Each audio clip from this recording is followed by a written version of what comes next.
Number 1. What is the stone of Jacob, a Hebrew patriarch, doing beneath the queen's throne chair?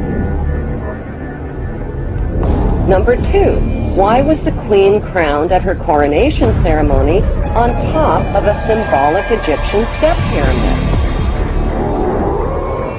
Number 3. The monarch's crown has 12 stones at the base, each representing the 12 Hebrew tribes. The 12 stones of the 12 tribes were also worn on the breastplate of Hebrew high priests in Canaan. Number 4. The Union Jack represents the reunion of the United Kingdom of the 12 tribes of Jacob, or Jacob. The Union Jack is red, white, and blue, the same colors as the 3 crowns of Egypt. Number 5. The royal scepter originates in ancient Egypt and was carried by the Egyptian god Amun and by Egyptian pharaohs, who called themselves the Son of God. The royal scepter is now carried by pharaonic descendant Queen Elizabeth II. Her scepter contains the world's largest cut diamond, called the Star of Africa.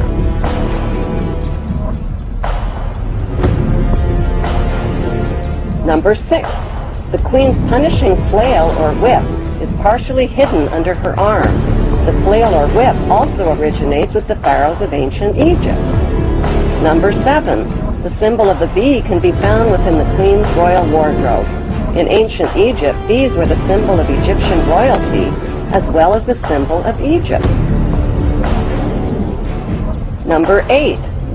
The symbols on the British coat of arms reveal Britain's Hebrew origin. Number 9. The headdress worn by judges and the Queen's high-ranking officials originate in ancient Egypt.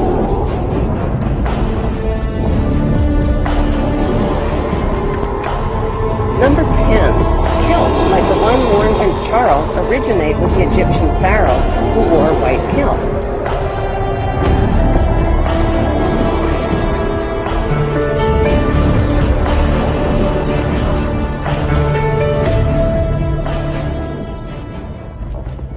Novus Odosiclorum, and that was in 1774 that the Bavarian Illuminati drew up their plans for what they were going to do in America and how they were going to do it.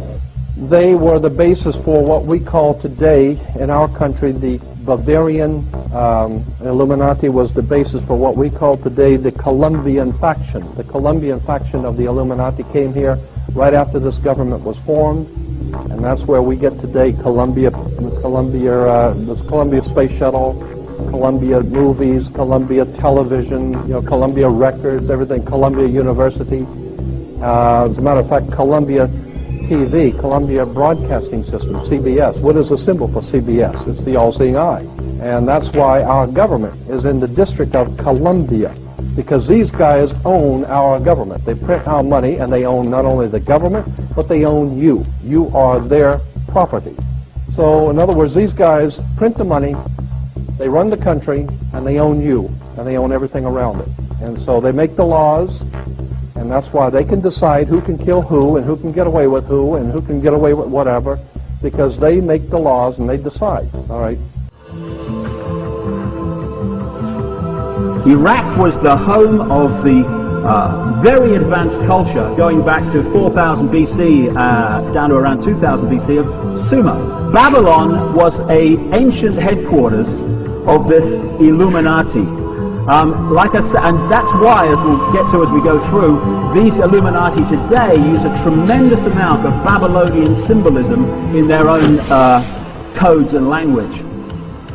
This is the area I'm talking about. Egypt came into it as well, but this area was crucial. These families exported themselves out into Europe, where they became the aristocracy of Europe and the royal families of Europe.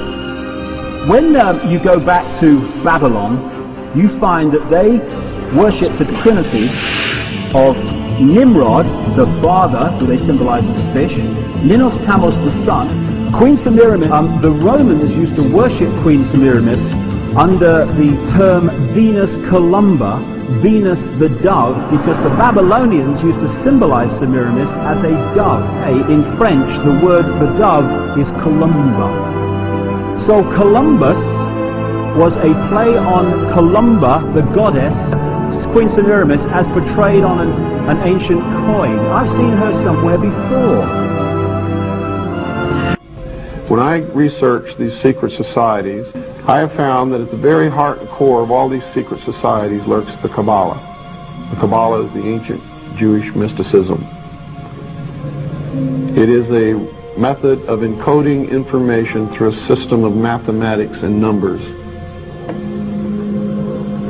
It is some of the most ancient knowledge that man has ever possessed and has been kept secret and given only to those who have proven themselves worthy through the process of initiation. Nobody knows where it comes from. I can tell you this, it was there long before the Jews came along. The Jews just took it and preserved it, and they passed it down, and it's used by everybody. Because it's at the heart and core of the secret knowledge, the metaphysics, the real science that none of us know anything about. These people that belong to the secret societies never dared to write down in any language what they knew, what it was that they were guarding, because then someone could steal it and then the secret would be out. So they devised secret systems of encoding the secrets of the ages, the knowledge, the hidden knowledge, the occult. So they took this knowledge and they made it occult through a system of encoding, encryption, one of which is mathematics, numbers. Another is architecture. Everybody wonder, why do they have a fraternal organization called the Freemasons? Aren't those the guys that build walls? You bet they do. But every wall they build contains the secrets that have been kept and maintained throughout the ages, and it's encoded in the architecture and in the measurements of the buildings and in the mathematical formulas used to derive the geometry, the shape, the length and breadth and height of rooms. All encoded there.